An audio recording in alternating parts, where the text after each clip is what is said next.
E aí, pessoal, tudo jóia? Chegamos aqui para mais uma aula e hoje vamos conversar sobre matemática financeira.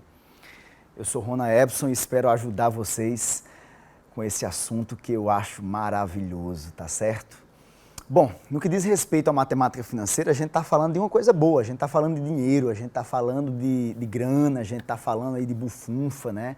Enfim, não sei como é que você chama aí na sua região, mas é coisa boa, tá certo? E no que diz respeito à matemática financeira em si, a palavra que eu vou utilizar muito no nosso processo, no nosso estudo, é a palavra capitalização, tá? Essa vai ser uma palavra-chave aí, uma palavra trunfa e uma palavra mágica nesse processo. Rona Epson, e capitalização tem a ver com o quê? Quando eu falo de capitalização, galera, eu estou falando disso aqui, ó. Eu estou falando de formar. Formar o quê? Capital. Eu estou falando de acumular capital. Eu estou falando de transformar, tanto transformar o capital como transformar em capital, tá certo? Eu estou falando em atualizar, capitalização. A ideia por trás dessa palavra tem a ver com atualização do capital, tá certo? Quando a gente fala em financeira, a gente tem que falar da atualização do dinheiro, a gente tem que falar da atualização do capital no processo, tá certo? Então, esse capital que eu tenho hoje, ele vai valer quanto daqui a 2 meses? Esse capital que eu tenho hoje, ele valia quanto há 2 meses atrás? Tá certo? Então, essa é a ideia, tá? Essa é a lógica do processo que a gente tem que ter em mente para poder ter um rendimento aí bacana nesse assunto, tá bem? Enfim, galera, é muito mais do que um simples assunto voltado para uma prova do Enem ou para a prova de vestibulares e concursos. Eu quero que vocês enxerguem esse assunto para a vida de vocês, tá certo? Beleza? Então vamos lá. Essa primeira aula é uma aula mais básica, é uma aula para a gente conhecer os elementos, para a gente discutir as ideias, tá bem? Vamos lá, galera, olha só. Quando a gente lida com matemática financeira, uma palavra-chave nesse processo é a palavra juros, tá certo? Rona Epson, e o que seriam juros? Tá? O que é juro? Do dicionário, tá? Eu vou até ampliar a tela para a gente ler com calma. Do dicionário, juro é a quantia que remunera um credor pelo uso de seu dinheiro por parte de um devedor durante um período determinado. Geralmente, uma porcentagem sobre o valor emprestado. É a renda ou rendimento do capital investido, tá certo? Então, o dicionário traz esse significado, essa definição para a palavra juro. Como é que eu entendo a ideia de juro? O que é que eu quero que vocês entendam como juro? Algo muito semelhante, é claro, que o dicionário disse. Eu vou ampliar aqui para vocês, olha só. Juro pode ser compreendido como uma espécie de aluguel sobre o dinheiro. A taxa seria uma compensação paga pelo tomador do empréstimo para ter o direito de usar o dinheiro até o dia do pagamento. O credor, por outro lado, recebe uma compensação por não poder usar esse dinheiro até o dia do pagamento e por correr o risco de não receber o dinheiro de volta, que é o que nós entendemos por risco de inadimplência, tá certo? Então, é assim que eu quero que vocês entendam a ideia de juro. Eu quero que vocês entendam isso como uma espécie de aluguel, tá? Da mesma forma que você aluga um imóvel e você cobra uma taxa, você pode alugar o teu dinheiro. Ah, Rona Epson, eu tenho 10 mil reais e eu vou emprestar. Então, eu não vou fazer uso do dinheiro, eu vou emprestar esse dinheiro a alguém. Então, é justo que eu receba um aluguel por esse dinheiro. Da mesma forma que existem empresas que alugam carro, existem empresas imobiliárias que alugam imóveis, empresas, por exemplo, na Europa, você aluga bicicletas, tá? Então, empresas que alugam bicicletas, você também pode alugar o dinheiro de alguém, tá certo? Então, é muito justo, tá? Perceba que ao contrário do que muita gente pensa, juro não é uma coisa injusta.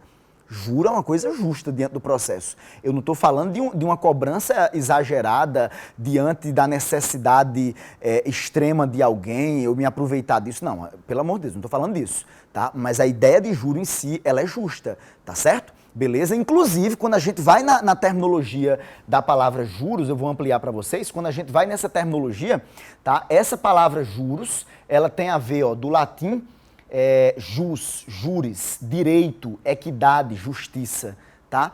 Por incrível que pareça, tá? Por mais que seja estranho aí para vocês, mas tem a ver com isso. Beleza, galera? Então eu estou tentando desmistificar aí o que às vezes muitas coisas aí, muitas pessoas falam dessa palavrinha quando na verdade ela faz parte de um processo, sim, justo. Eu não estou falando de coisas exageradas, tá bom? Pelo amor de Deus, há uma diferença no que eu estou dizendo. Beleza, galera, tranquilo. Pois bem, mas vamos para a parte aí que ainda tem a ver com essa introdução, mas que muda a perspectiva. Por exemplo, o juro pode ser visto a partir de 2 pontos de vista, tá? Do ponto de vista de quem paga, do ponto de vista de quem recebe. Beleza? De quem paga, naturalmente, a gente pode enxergar como um prejuízo, a gente pode enxergar como uma perda, tá? A gente pode enxergar como, enfim, uma despesa financeira. Tá aqui para vocês, tá? Então, a ideia de juro, na perspectiva de quem paga, soa dessa forma para a gente. Poxa, eu tenho que pagar os juros do cartão. Né? Chega, dói um pouco, tá? Porque a gente tem que pagar algo, enfim, é uma despesa. Tá? Mas do ponto de vista de quem recebe, de uma financeira, por exemplo, de um banco, o juro ele se torna uma receita, um lucro, tá? Um rendimento, um ganho financeiro, tá certo? É importante destacar para vocês, é muito importante destacar, que, por exemplo, na hora que eu aplico um dinheiro num determinado fundo de investimentos, na poupança, num título de capitalização, num fundo de ações, enfim, quando se tem um juro ali, positivo, claro, aquilo é entendido por parte da pessoa que investiu como um ganho financeiro, como um lucro. Poxa, eu investi 10 mil reais em ações e eu tive aí 5% de ganho, tá? 5% de lucro, de rendimento, de receita. Tá? Beleza, galera? Então, eu tenho essas duas perspectivas, tanto de quem paga quanto de quem recebe. Tá? Então, você tem que administrar. Naturalmente, se você é a pessoa que vai receber como esse juro como um lucro, como um rendimento, naturalmente você quer que ele seja alto, que você quer que ele seja robusto. Tá? Se você vai pagar, naturalmente você quer que ele seja baixo, você quer que ele seja pequenininho. Tá? Tudo bem, eu tenho que pagar juros, mas contanto que seja pequenininho, beleza? Então a gente vai ter sempre essa linhagem aí para poder administrar as coisas da melhor forma possível. Isso é vida, eu estou falando para o teu bem, tá certo?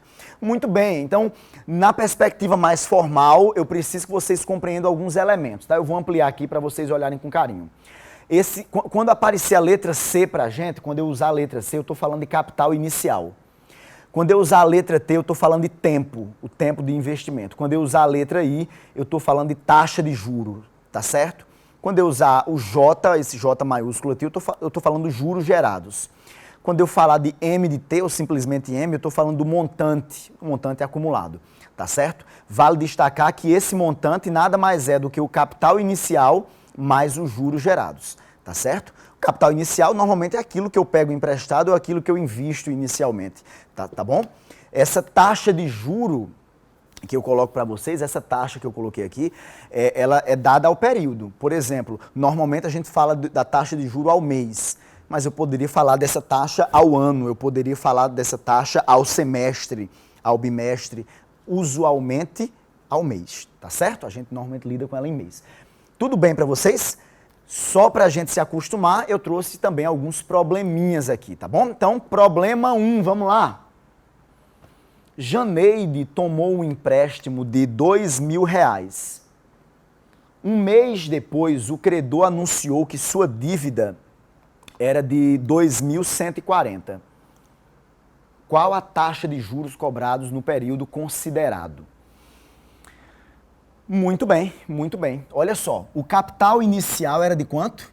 O capital inicial era de R$2.000, tá certo? Maravilha.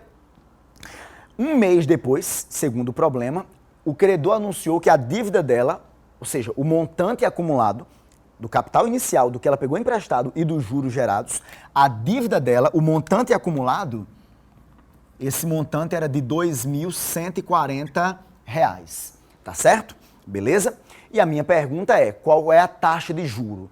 O período considerado é ao mês. Ora, pessoal, uma coisa que eu posso fazer aqui é calcular quanto eu paguei de juro. E para saber quanto eu paguei de juro, é só fazer o quê?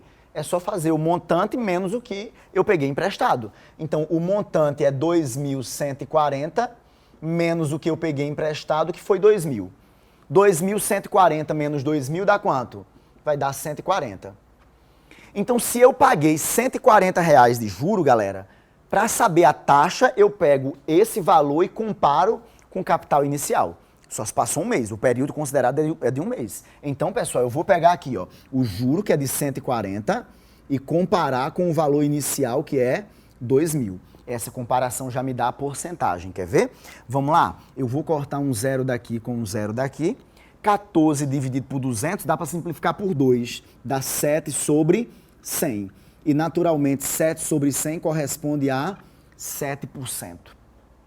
Então, os juros gerados correspondem a uma taxa de 7% ao mês, tá? Porque o período ali considerado foi exatamente o período de um mês, tá? Apontei para ali porque ali está a TV, tá bom? Ali está a imagem da questão para mim, tá? Então, 7% ao mês. Beleza, galera?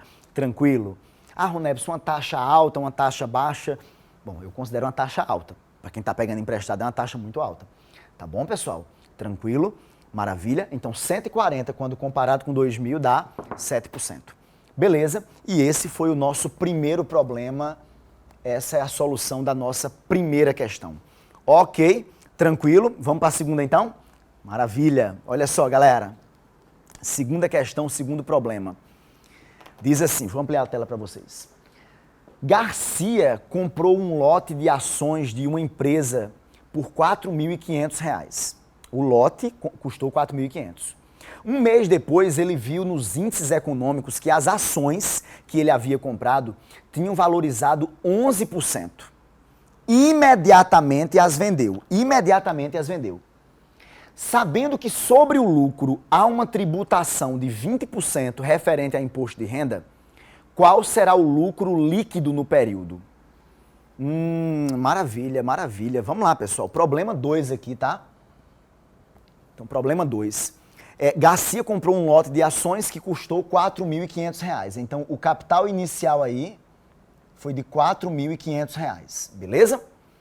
Só que essas ações valorizaram 11%.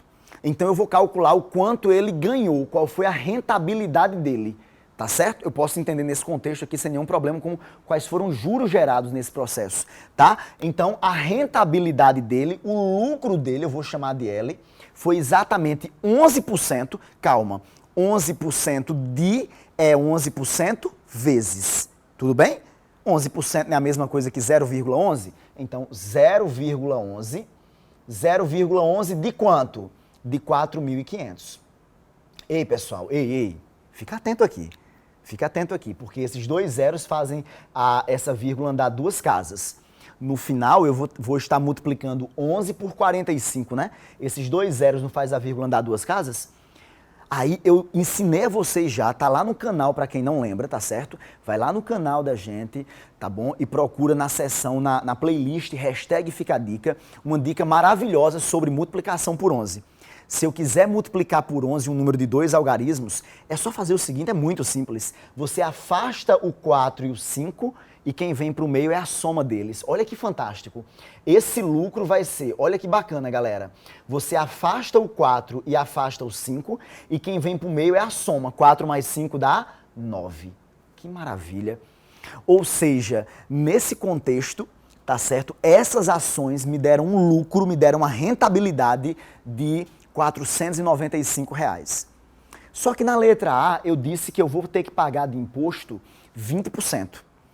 Então eu lucrei isso, mas isso aqui é meu lucro bruto, vamos chamar assim. Eu ainda tenho que deduzir o imposto disso aí. Como eu vou pagar 20% e eu pedi na questão qual foi o lucro líquido, ora, se eu pago 20%, quer dizer que sobra quanto? 80%. Tá certo? Então basta eu calcular direto 80% de quanto?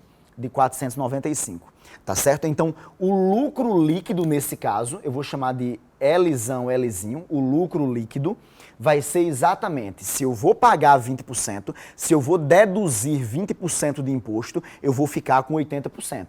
Então, 0,8 multiplicado por 495. Tudo bem para vocês? Tranquilo? Bom, pessoal, essa conta aqui não tem muito segredo, né? É uma conta simples, tá certo? Ok? Mas que você pode usar aquela técnicazinha que eu também ensinei para vocês. Está lá no nosso #FicaDica no canal do YouTube, tá certo? 0,8 vezes 495 eu posso aplicar dobrar, meiar, tá certo? Então, olha que fantástico.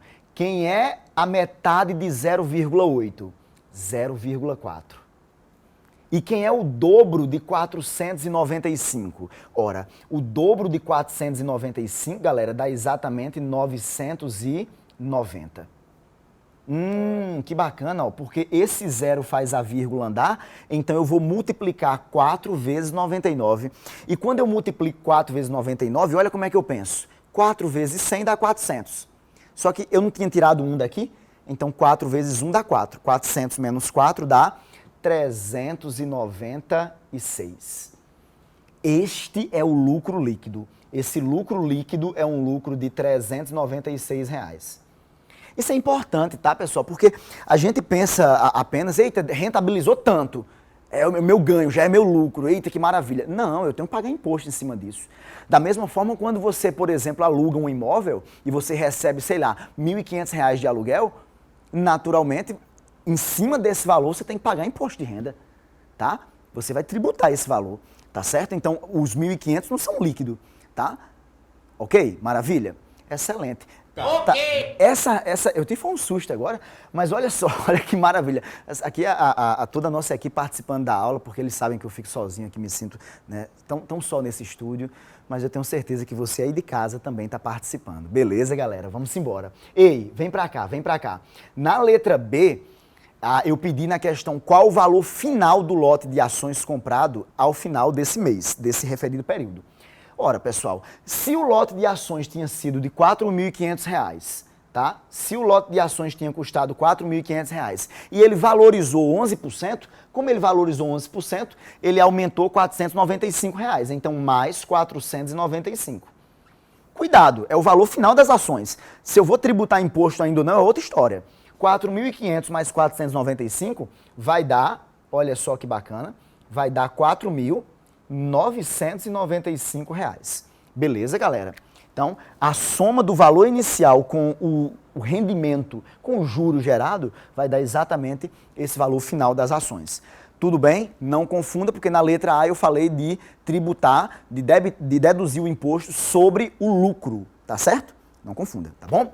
Maravilha, tá aí um segundo problema envolvendo essa parte introdutória de matemática financeira, tá? Calma, estamos apenas no início, eu não estou falando nenhum tipo de regime de capitalização ainda, de atualização do capital. Estou só começando aqui a ideia, tá? Eu trouxe um terceiro problema para vocês e eu vou resolver agora, tá bom? Vamos lá, vou ampliar aqui. Uma loja de eletrônicos anunciou um notebook no valor de R$ 6.000 à vista. Após a negociação, um cliente adquiriu o notebook pagando R$ 4.500 de entrada e R$ 1.740 após 30 dias. A taxa mensal de juros cobrada nessa venda foi de... Olha só, galera, eu falei que esse aparelho custou R$ 6.000, tá certo? Ok? R$ 6.000 se fosse pago à vista. Tá? Mas o cliente negociou, disse, não, eu vou fazer o seguinte, eu vou pagar 4.500 agora. Então, ele ia pagar 4.500 no ato. Se são 4.500 no ato da compra, então são 4.500 à vista. Tá certo? À vista. E aí, meu amigo, é importante destacar que sobre valor à vista não incide juro. Tá certo? E aí, além dos 4.500 à vista, ele também vai pagar um mês depois R$ 1.740. Calma, pensa comigo. Se eu pagar 4.500 para completar os 6.000, se eu fosse pagar à vista, não ia faltar R$ 1.500 ainda? Não estava faltando 1.500 ainda? Se está faltando 1.500 ainda, é importante destacar que não é sobre o 4.500, não é sobre os 6.000 que vai incidir o juro. Vai incidir em cima do que eu devo. Entenda, Rona Epson, o valor da televisão é 6.000, então o juro incide em cima dos 6.000? Não incide em cima dos 6.000, tá certo? Os juros, eles vão incidir em cima de quem? Do que eu devo. Eu devo 1.500. Sabia disso? Tranquilo? Tudo certinho? Maravilha. Olha só, então como eu estou falando que os juros vão incidir em cima dos R$ 1.500, ora, galera, eu não vou pagar depois de um mês R$ 1.740.